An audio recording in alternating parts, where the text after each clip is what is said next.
Dans ce tutoriel, je vais vous montrer comment on enlève un filigrane dans la vidéo. Alors, un filigrane, c'est quoi? C'est quand, par exemple, vous avez soit un logo ou un texte dans le coin, en haut ou en bas de votre vidéo, peu importe l'endroit, même en plein milieu.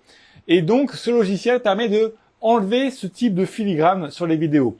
Donc, j'ai plusieurs vidéos à moi. J'ai envie de voir ce que ça donne avec uniquement du texte ou du logo en image. On va voir ça tout de suite. Alors, le logiciel s'appelle HitPow. Il est tout en français. On va tout de suite regarder l'interface. Donc, quand on l'ouvre, c'est très simple. On voit enlever filigrane vidéo, enlever filigrane d'image. Donc, on peut aussi enlever sur les images. Donc, ça, c'est pas mal. J'ai pris que des vidéos. Je pense que je vous laisserai essayer vous-même sur les images. Moi, par exemple, dans mes vidéos de jeux mobiles, j'utilise souvent des logiciels de capture d'écran. Et souvent, il y a le logo du logiciel qui se met en plein milieu, enfin tout en bas. Et du coup, on va essayer de choisir un fichier et puis on va essayer d'abord sur un fichier avec un petit logo blanc. Tiens, juste ça, voir un peu ce que ça donne. Donc là, j'ai choisi directement mon fichier vidéo. Je vais maintenant mettre la fenêtre jaune, là, cette petite fenêtre qu'on peut déplacer et redimensionner comme on veut partout sur sa vidéo. Hop, donc là, on va se positionner pile poil là où j'ai écrit logo blanc. Voilà, parce que c'est ce qu'on va supprimer. Hop. On a aussi toute une timeline, si on veut peut-être modifier tout simplement l'emplacement qui va être supprimé.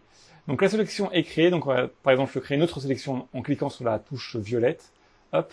Par exemple, s'il y a deux logos, j'aurais pu en mettre un ici également. Donc j'aurais pu aussi déplacer la timeline juste après, par exemple ici, hop, et du coup j'aurais fait une sélection pile poil ici. Vous voyez, donc j'ai qu'un seul logo dans ma vidéo, donc j'ai mon listing de sélection qui s'est affiché, donc du coup ça va être plutôt pratique. On va se concentrer que sur le logo blanc du bas, et je vais tout simplement cliquer sur enlever et exporter. On regarde juste quelle est l'efficacité du logiciel dans cette vidéo. Parce qu'on veut, ce qu'on veut avant tout, c'est quelque chose d'efficace. Donc on va regarder ça tout de suite. Quel est le résultat sur le logo blanc? Donc on va regarder ça en image, ce que ça rend. Ok, donc ouais, en effet, c'est bien parti. Bon, on voit le petit côté un petit peu flou. Bon, ce qui est normal, hein, c'est flouté. Et c'est flouté automatiquement. Donc c'est plutôt pratique. Ah, donc là, ça a bien marché. Pour un logo en blanc, eh bien écoutez, j'ai rien à redire. On va essayer maintenant avec une autre vidéo.